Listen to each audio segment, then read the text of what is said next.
My apartment complex didn't do traditional trick or treating on Halloween.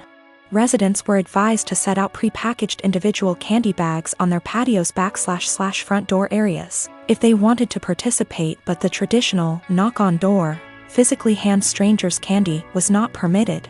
So, Halloween comes and the kids are all dressed up and each building has a scheduled time where the kids go door to door.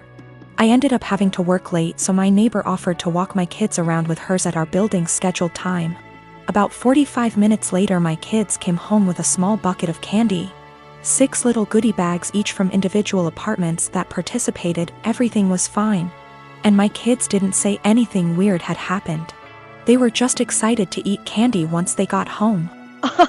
The next day I took my kids to the park directly across from our apartment complex. My neighbor was there with her kids as well. The kids were playing and she took out one of those individual goodie bags with candy in it from her purse and started to loudly rummage in it. She ate several pieces of candy and my daughter eventually noticed. Ran up and asked if she could have a piece, and my neighbor responded, "Nope, this is my tax candy. Remember that this was my reward for taking you trick or treating last night." I was a little weirded out by that statement and asked what she meant.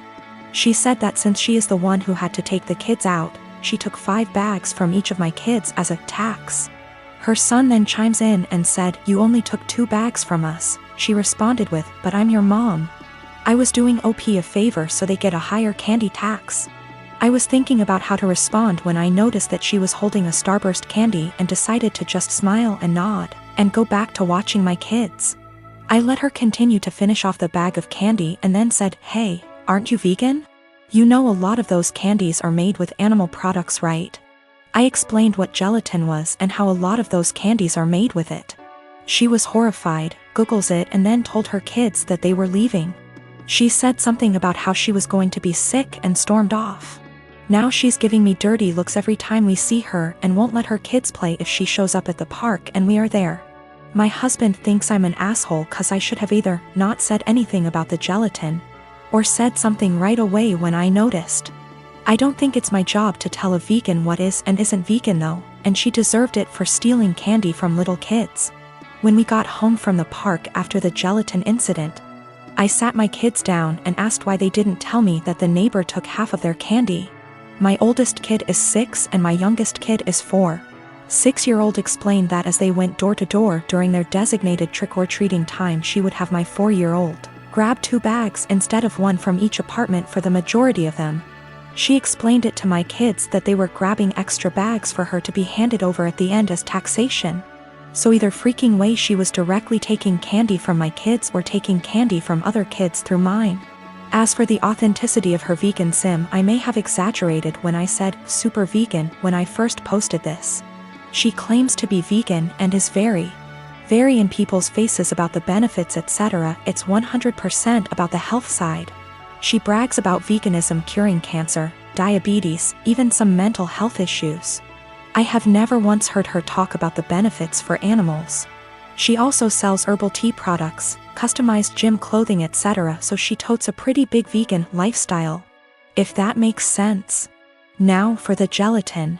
She knows what gelatin is, she knows what it's made out of, she knows that there are obvious things that she can't eat. But she had no idea that a lot of candy specifically had gelatin apparently. When I told her that they had gelatin in it, she knew what gelatin was but Googled the candies to see if I was correct.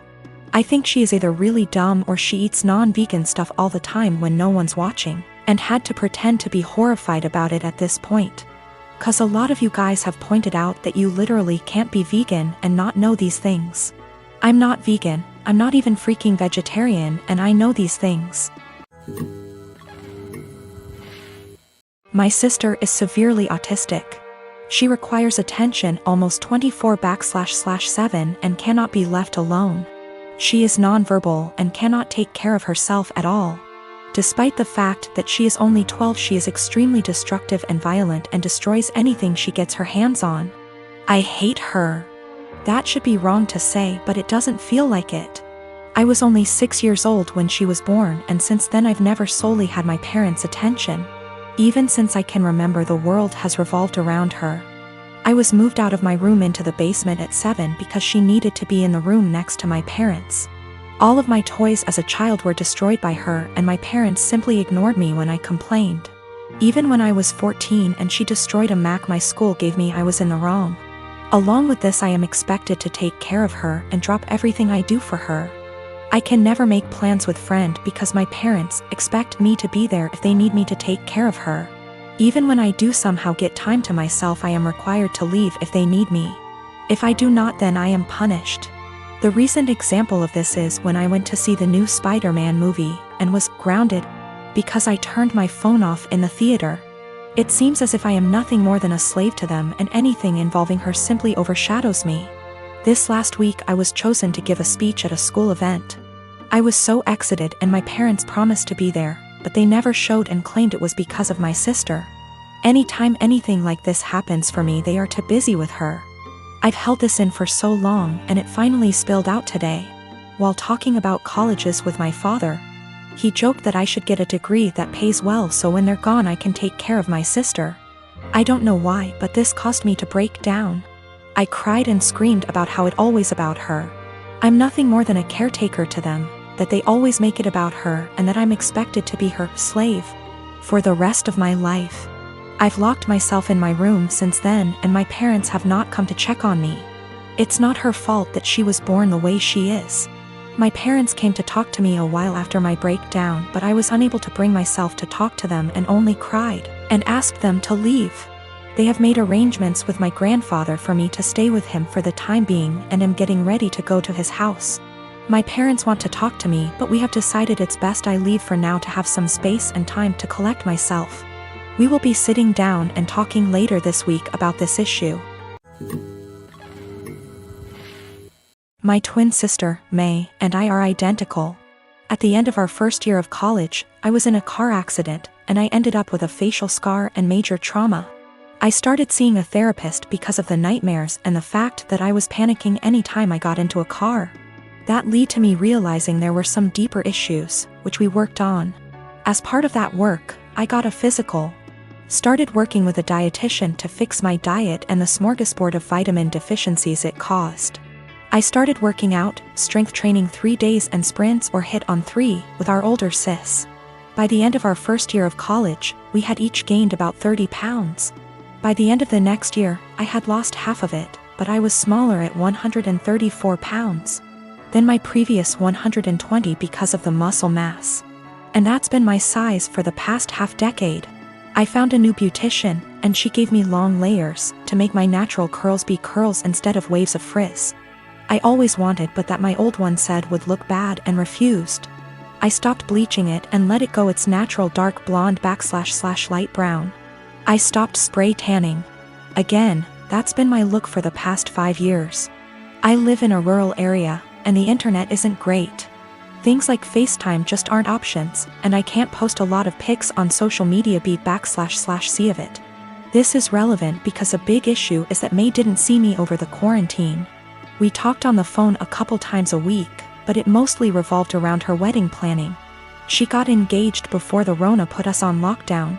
I wasn't her mo, so mostly I was being told decisions, not involved in the process. When it came to the bridesmaids' dresses, May sent our sister, Sil, and me a link and told us to get it in our size. Same with hair and makeup, but we had to arrange for a beautician because May's wouldn't do more than 4. And she wanted her friends at the appointment with her. Except she didn't do a bachelorette party with us, she did with her friends, or rehearsal dinner. So May didn't see any of us until the start of the wedding. She was livid.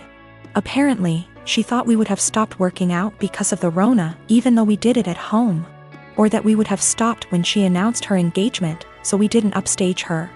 She was mad because I didn't try to hide my scar and didn't tan, thought it would be implied. She made several snide remarks before throwing a drunk temper tantrum at the reception, basically accusing the 3 of us. But me ESP of trying to upstage her. I don't have that excuse /C. I was a DD so sober, but I, quite famously, have a low tolerance for angry or crying drunks. I told her, if you're so insecure, you should have got off your ass instead of expecting us to lay on ours to make yours look better. It only got worse. Our family is on my side /C. I didn't start it or do anything. But his family and her friends are giving me shit. My boyfriend and I have been together over a year and living together about 6 months.